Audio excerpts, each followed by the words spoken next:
안녕하세요. 김성호 변호사입니다.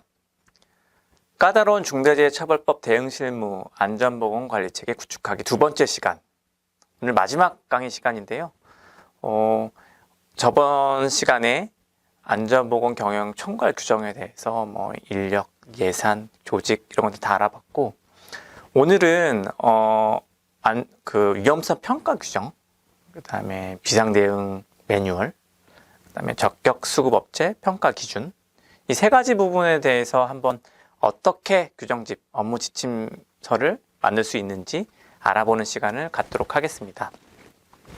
예, 말씀드린 것처럼 위험성 평가 규정, 비상대응 매뉴얼, 적격수급업체 선정에 관한 규정들을 별도 회사에서 규정집을 두어서 그 규정집에 따라서 내용을 만들어 놓으시면 이 부분의 안전보건 관리 체계가 마련된 거거든요.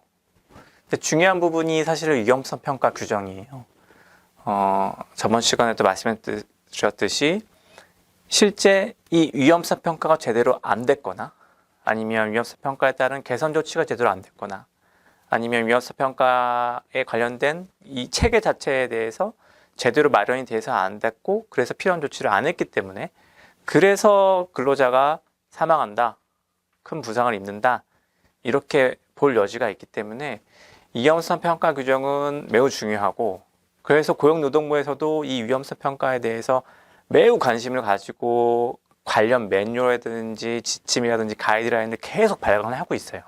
뒤에서도 말씀드리겠지만, 그래서 중요한 부분이라는 거, 유해위험 요인의 확인 개선에 대한 점검 중요한 부분이라는 거, 이 부분에 대해서 어떻게 규정집 만들면 될지 좀 설명을 드릴게요. 일단 위험성 평가 규정이라는 게, 이게 제가 저번 강의 때 만들었던 순서 흐름인데, 이 흐름이 그냥 규정집으로 만들어진다 라고 생각하시면 돼요. 그러니까 위험성 평가 대상 선정, 이런 것들을 규정으로 만드는 거예요. 그 다음에 위험 요인 파악을 한다는데 어떻게 파악할 것인지 그 절차를 규정으로 만드는 거고, 그러면 위험성은 어떻게 이게 높다, 낮다를 평가할 것인지 그것도 규정으로 만드는 거죠. 그래서 이게 이 위험이 허용 가능한 위험이다, 그대로 둬도 된다 할 때는 개선 대책을 안 한다. 근데 이제 이게 허용이 어렵다, 그러면 어떻게 개선 대책을 해야 될 것인지 규정화하고, 그 개선 대책을 마련한 후에 다시 위험성 평가를 어떻게 해야 될지, 그 다음에 그 작업을 어떻게 진행해야 될지, 이런 절차를 규정화한다 라고 생각하시면 됩니다.